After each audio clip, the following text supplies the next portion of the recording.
Eles colocam Juno no comando da vida ativa, pois Juno é nomeada por progredir. Dizem que ela governa domínios porque esse tipo de vida está muito relacionado a riquezas. Ela também é retratada com o cetro, porque riquezas e domínios são parentes próximos.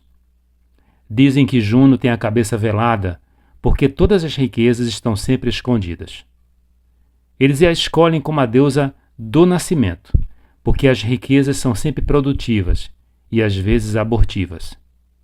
Eles também colocam o pavão sob o seu patrocínio, porque toda a vida aquisitiva do poder está sempre procurando adornar sua aparência.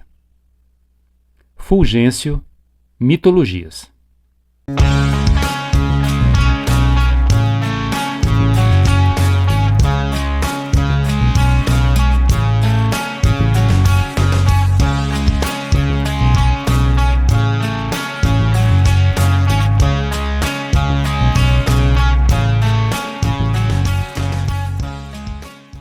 Olá, sejam todos muito bem-vindos ao canal Mitologia Grega de A a Z. Meu nome é Sérgio Paulo de Melo Feitosa, sou mestre em Ciências da Religião e psicólogo clínico.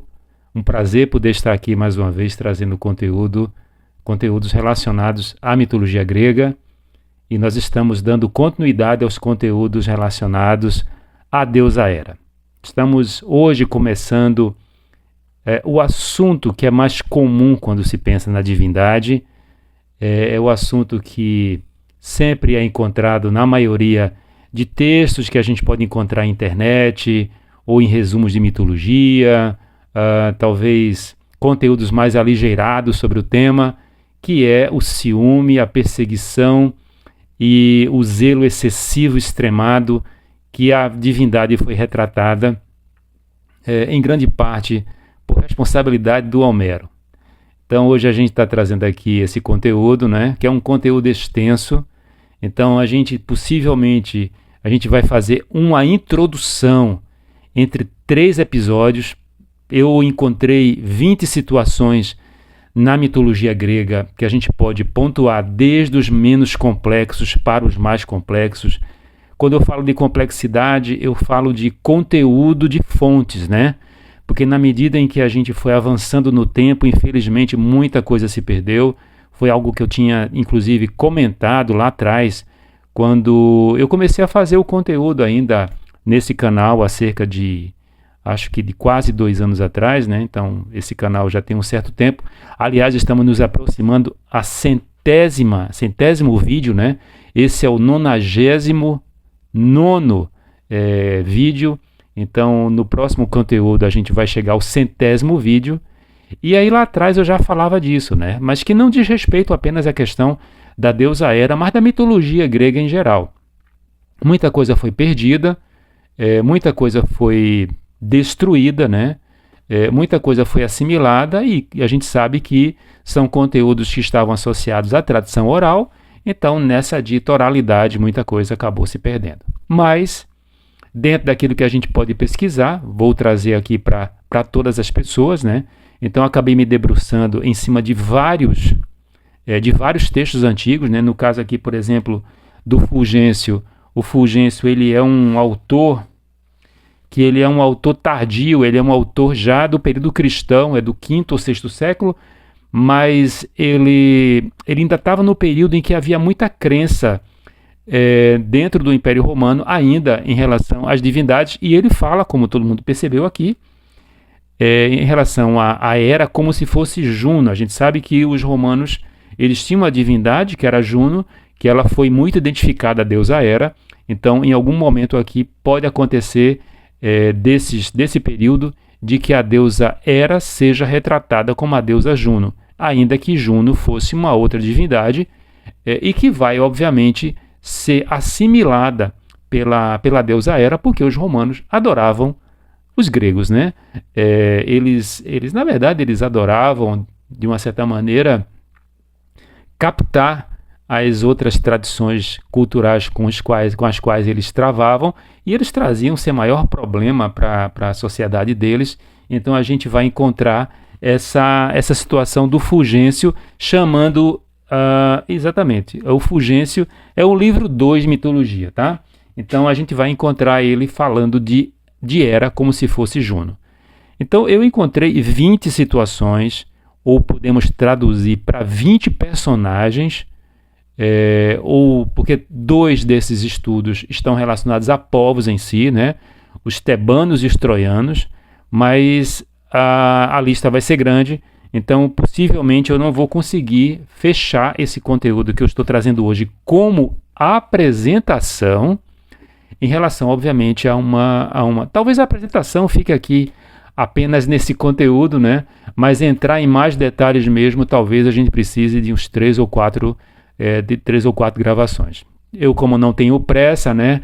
Então quero construir esse vídeo da melhor forma possível para que todos possam, de fato, estarem mergulhando dentro do mundo da mitologia e, consequentemente, trouxe alguns temas e alguma literatura já conhecida, mas trouxe também uma literatura que eu não tinha tocado ainda nesse conteúdo, por exemplo, do Graves, que eu vou trazer a partir de agora, né, nos vídeos seguintes, né, o Robert Graves, que é um autor que eu gosto bastante, apesar de eu ter uma certa relutância em relação a algumas coisas que ele fala, mas ele escreveu um dos livros que eu mais gosto, que é Eucláudios Imperador. Aliás, recomendo que leiam esse livro é espetacular, uma delícia de leitura.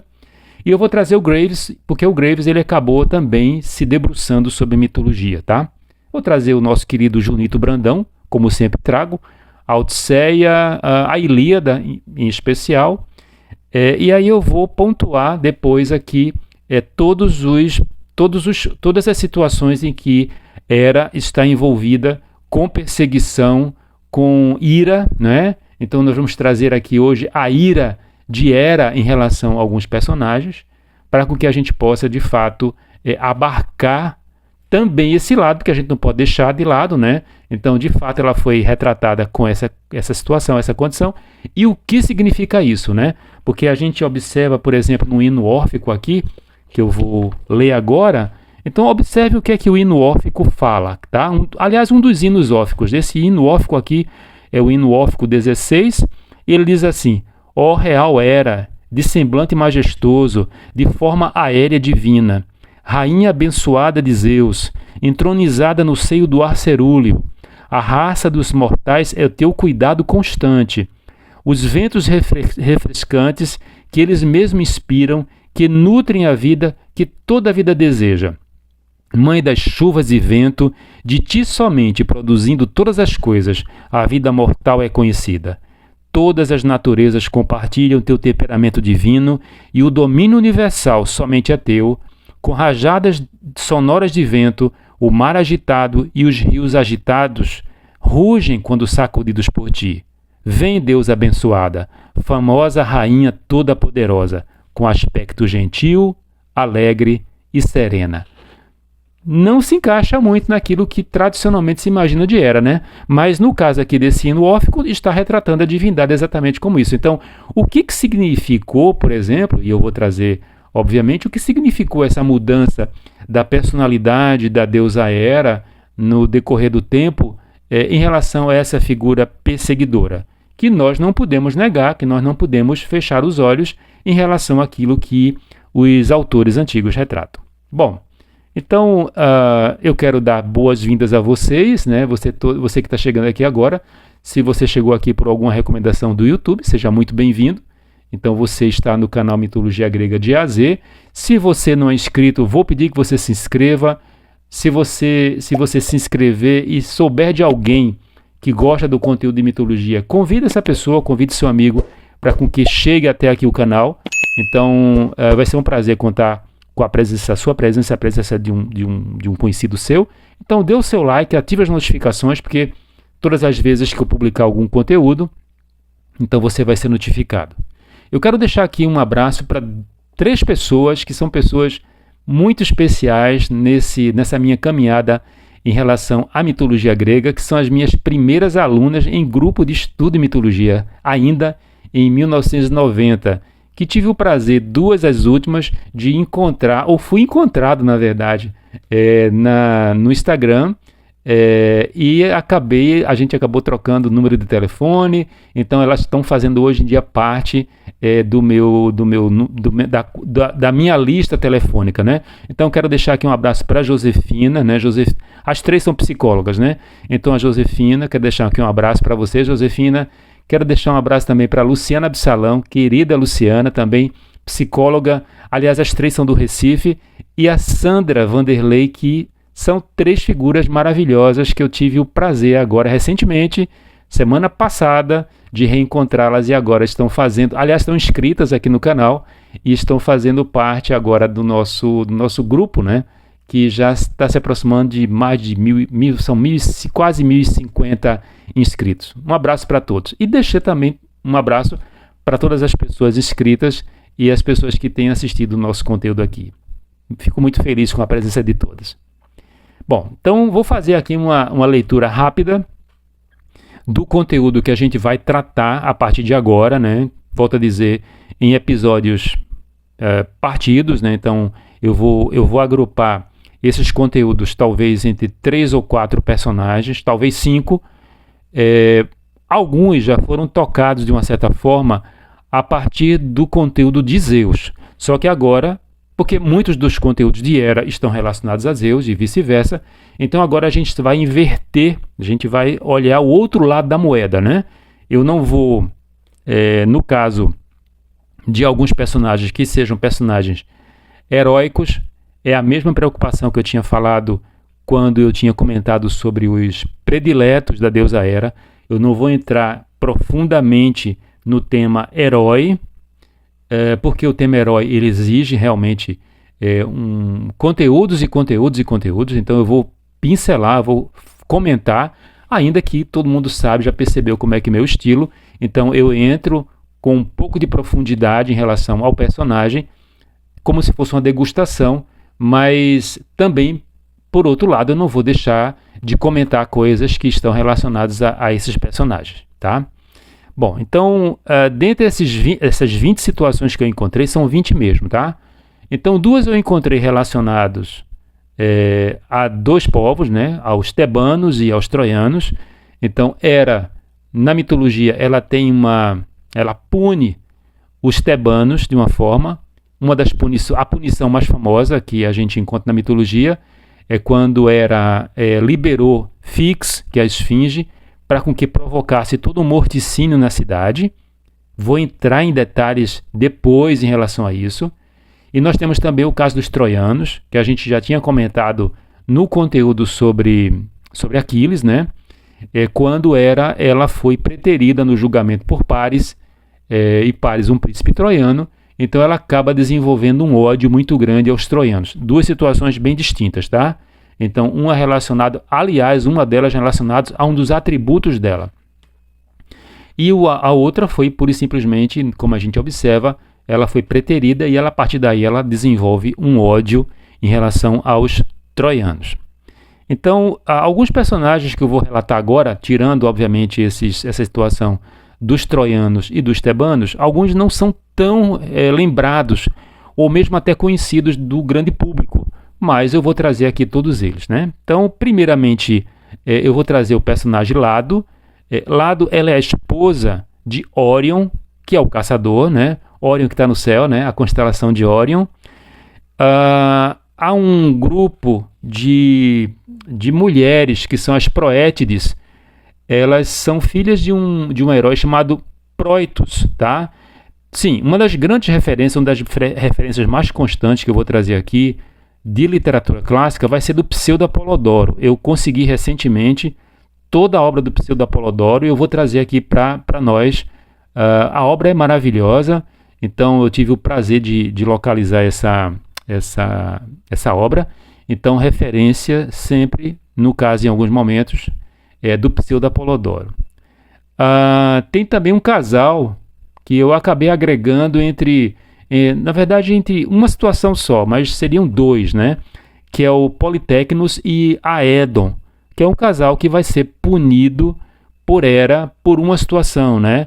Essa situação que é muito comum em relação ao mito do herói, que é a híbris, o descomedimento, né? Que é muito comum nos personagens heróicos, né? Então, a híbris é quando você, diferentemente do Metron, que eu também já tinha comentado, o Metron é a medida e a híbris é a desmedida. Em algumas situações, o herói ou a heroína, eles insuflados, eles cheios de um orgulho, eles acabam caindo numa situação de impiedade, de falta de cuidado, de atenção em relação à divindade e acabam caindo, consequentemente, na ira deles, né? Na ira dos deuses, e sofrem as consequências.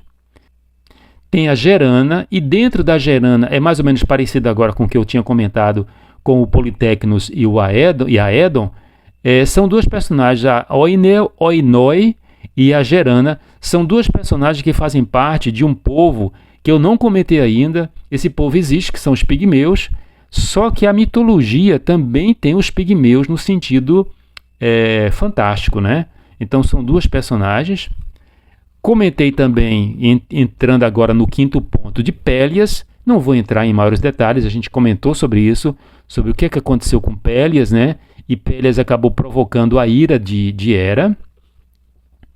Temos a ninfa Eco, que está nas Metamorfoses. Em algum momento também eu cheguei a comentar sobre a ninfa Eco. Vou pontuar a questão da ninfa Eco, também agora pela perspectiva da deusa Hera, né? Temos Leto, que também cheguei a comentar. Leto, a mãe de Apolo e Ártemis, né? Uma divindade, uma grande mãe oriental, e que foi perseguida bastante pela deusa Hera. Nós temos Io, que é filha do rei Cefiso, e ela vai ser mãe de um personagem, de um herói que é o Épafo. Io vai ser também, o mito de Io está sendo comentado nas Metamorfoses de Ovídio. Nós temos Calisto, que também eu tinha comentado em relação aos amores de Zeus, né? Essas três personagens aqui eu já tinha comentado em relação aos amores de Zeus, né? Então tem Calisto, né?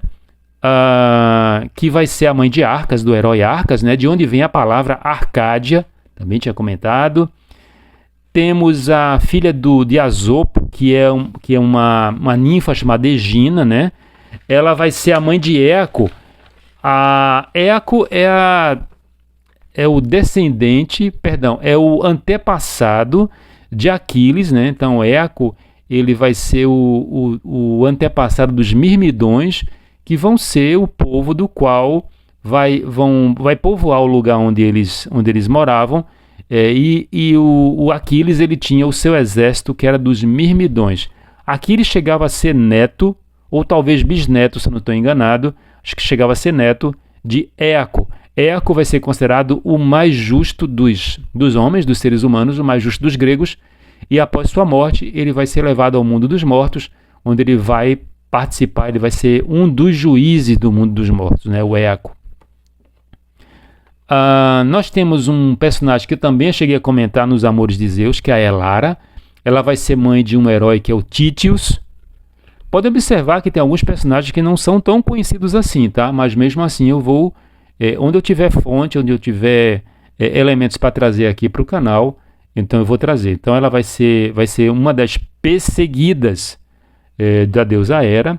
Nós temos a Semele, que sofreu horrores nas mãos de Hera, assim como seu filho Dionísio, que também vai sofrer horrores. Claro que vai chegar um momento em que eu vou comentar sobre Dioniso, e que também ele é um personagem extremamente complexo, né? Ele é um herói, ele é um deus, né? Ele começa como um herói, ele era um semideus, e ele é o único que vai conseguir, a partir da sua condição de semideus, galgar o Olimpo, tá? Então a gente vai chegar ao ponto de comentar detidamente sobre Dioniso e Semele. Nós temos um outro personagem que é a Otris, que também é um personagem, é uma ninfa que sofre perseguição da deusa Hera. Temos uma personagem que é a Inx, que é uma personagem muito curiosa, porque ela vai ser perseguida pela deusa Hera porque ela enfeitiçava Zeus. Ela tinha essa capacidade no mito de enfeitiçar Zeus. Vai encontrar o destino dela nas mãos de Hera. A Afrodite chegou a ser perseguida uma Afrodite, né? Porque nós sabemos que existem várias Afrodites. Então, uma Afrodite que se relacionou com Zeus, e ela vai ser a mãe de Príapo. Então, ela vai ser agredida pela deusa Hera, e essa agressão vai ter uma consequência. Vou trazer também o conteúdo aqui sobre Afrodite. Tem um casal que tem um destino trágico, que é o Atamas e a Ino. A Ino chegava a ser irmã de Semele, né?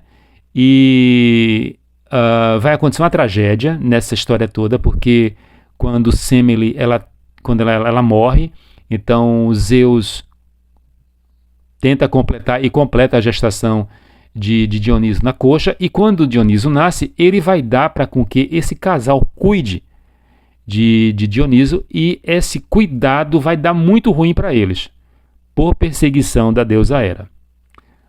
Então, e finalmente, né, então nós temos aqui, nós estamos nos aproximando agora nesse 16 e 17, que é o Atamas e o Ino. Então nós temos, como eu tinha comentado no 18, o Dioniso, né, que vai inclusive enlouquecer, Hera vai enlouquecer ele. E o último, que é talvez o personagem que mais sofre na mão de Hera na mitologia grega, que é o Héracles, né? Então Héracles, ele tem toda uma vida trágica a partir do momento em que ele pura e simplesmente ele nasce, né? Então o mito de Hera pune ele do momento em que ele era um filho de uma relação adulterina que Zeus teve com uma rainha que não queria se relacionar. Zeus teve que usar um artifício, teve que usar um estratagema para poder se relacionar com Alquimena, que era a mãe do Héracles, se metamorfoseando na imagem do seu esposo, que era o anfitrião. Então a gente está começando esse conteúdo em relação à questão dos personagens ou dos grupos que foram perseguidos pela deusa Hera. Vou entrar nas questões, o que aconteceu com esse personagem, para com que ele passasse a ser retratado na mitologia dessa forma, para com que a gente possa também acrescentar na perspectiva da personalidade da divindade esses elementos que são os elementos mais populares. Volto a dizer, esses são elementos mais comuns que a gente pode encontrar relacionados à deusa Hera. Bom, então essa será a minha apresentação, né? Então aqui eu não quero me estender mais. De fato, esse conteúdo vai ser para apresentar e introduzir esses personagens. A partir de agora, a gente vai também trazê-los para com que eles possam serem vistos pela perspectiva da divindade, dessa divindade feminina, e a gente poder continuar trazendo os conteúdos relacionados a essa grande divindade. Bom, então vou encerrar por aqui e dizer que é um prazer contar com a sua presença aqui. Se você chegou até aqui, então você gostou do conteúdo.